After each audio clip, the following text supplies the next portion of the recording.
Information.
Kao članica Olimpijskog odbora za Zadarsku županiju imam poruku za roditelje i djecu o važnosti bavljenja sportom. Svaki roditelj će se složiti s konstatacijom da je fizička aktivnost veoma korisna i da djecu od najranijeg uzrasta treba usmjeriti na neki sport.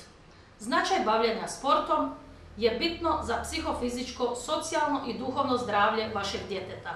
Uključivanje djece u organiziranu sportsku aktivnost pored ostalog smanjuje rizik od delikventnog i kriminalnog ponašanja.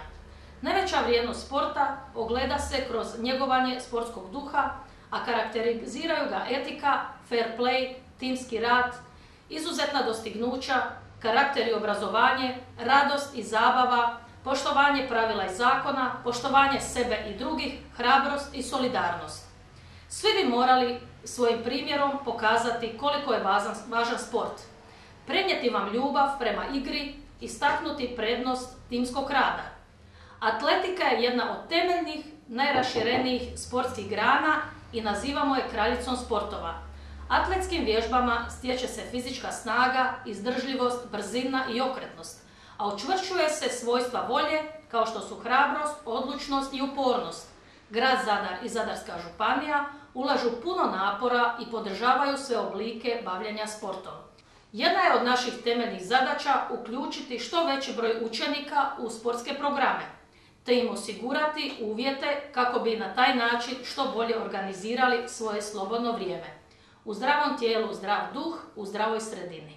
Želim ovu priliku iskoristiti da zahvalim svim članovima kluba, pogotovo roditeljima koji su izabrali ovaj atletski klub da upišu u njega svoje dijete kako bi naučilo sposobnosti trčanja, skakanja, bacanja, da iskaže svoje vještine koje će im doći do izražaja u njihovom budućem životu. Ja želim zahvaliti svojim trenerima, Dariju, Danijelu, Ivi, Miri i Damiru, koji svesrdno rade i usmjeravaju djecu da nauče sve te vještine koje atletika obuhvaća. Hvala i svim našim stručnim suradnicima, pogotovo županiji, gradu Zadru i svim našim sponzorima, donatorima koji nam pomažu da osmislimo što bolje programe da ih možemo provesti i prezentirati, a naravno sve za razvoj naše mladeži, a pogotovo djece. Hvala još jednom na pažnji koju ste nam posvetili i sve ono što će nam atletika donijeti u vašem budućem životu. Pozivam vas da budete i dalje ustrajni kako bi mogli jednoga dana i sami biti promicatelji i vrijedni sportski radnici, a naravno i svima onima koji posebno vrhunski sportaši da ne zaborave gdje su ostvarili svoje prve korake.